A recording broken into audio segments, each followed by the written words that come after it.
একজন ধর্মপ্রাণ মানুষ কখনোই সাম্প্রদায়িক হতে পারে না। সত্যিকার অর্থে যদি সে তার ধর্মের মূল ভ্যালুস গুলাকে, মূল্যবোধ গুলাকে লালন পালন করে, কেউ কখনোই ভয়াবহ হিংসা বিদ্বেষ পোষণ করতে পারে না। ধর্মপ্রাণ মানুষের এটা হয় না। এবং একদিকে যেমন ধর্মপ্রাণ মানুষ, আরেকদিকে আধুনিক মানুষ, আরেকদিকে অসাম্প্রদায়িক মানুষ। তিনি এমন এক জাতীয় নেতা, তার আশ্রয়ে প্রত্যেকটি ধর্মবর্ণের মানুষ তারা আশ্রয় পেত। তারা মনে করত তিনি তাদের একজন আশ্রয় ছায়া দেওয়া এক ব্যক্তিত্ব। তিনি আজ চলে গেলেন আমাদের মানে দীর্ঘদিন রোগে শোকে তিনি একেবারেই গভীরতর অসুস্থ হয়ে পড়লেন, তারপরে চলে গেলেন। তার এই চলে যাওয়া, তার এই মৃত্যু, আমি মনে করি এটি একটি হত্যাকাণ্ড। শেখাতে না, একজন মহিলা তিনি হাঁটতে হাঁটতে গেলেন জেলখানার ভিতরে, ফিরে আসলেন একেবারেই অর্ধলাশ হিসেবে, গুরুতর অসুস্থ হয়েছে।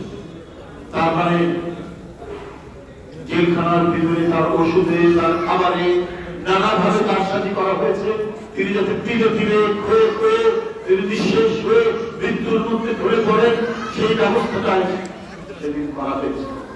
তৎকালীন সরকারে যারা ছিলেন তারা সেই কাজটি করেছে। এই কারণে আমি বলি এটি একটি পরিকল্পিত হত্যাকাণ্ড। দেশনেত্রী বেগম খালেদা জিয়ার এই মৃত্যু, তাকে মৃত্যুর দিকে ফেলে দেওয়া হয়েছে চক্রান্ত করে, ষড়যন্ত্র। এইরকম যে কথা সুব্রতদা বলছে, সজ্জন মানুষ, মৃদুভাষী মানুষ, স্বল্পভাষী মানুষ, আমরা দেখেছি কোন কোন রাজনীতিবিদ প্রচন্ড কটূক্তি করছেন তাকে, যারা যিনি তাকে প্রতিপক্ষ মনে করতে কটূক্তি করছেন, বাজে কথা বলছেন, নানাভাবে হেনস্থা করছেন। কিন্তু তার পাল্টা হিসেবে তিনি একটাও অসাধারণ কথা বলেনি। তার সাংস্কৃতিক উচ্চতা এত বেশি ছিল, এত উপরে ছিল যে সেখান থেকে তিনি কখনোই নেমে আসেননি সাধারণ স্তরে। নেমে এসে পাল্টা তিনি গুরুত্বপূর্ণ কথা বলেন, এটাই হচ্ছে বেগম খালেদা জিয়া।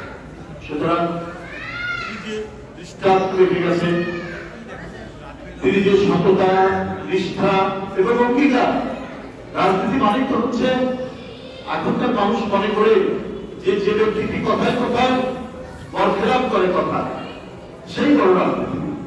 এই দেশে এমন একটি মাত্রা তৈরি করেছিলেন বেগম খালেদা জিয়া যে না, রাজনীতি মানে হচ্ছে জনগণের কাছে যে অঙ্গীকার করবো সেই অঙ্গীকার থেকে বাস্তবায়ন করে রক্ষা।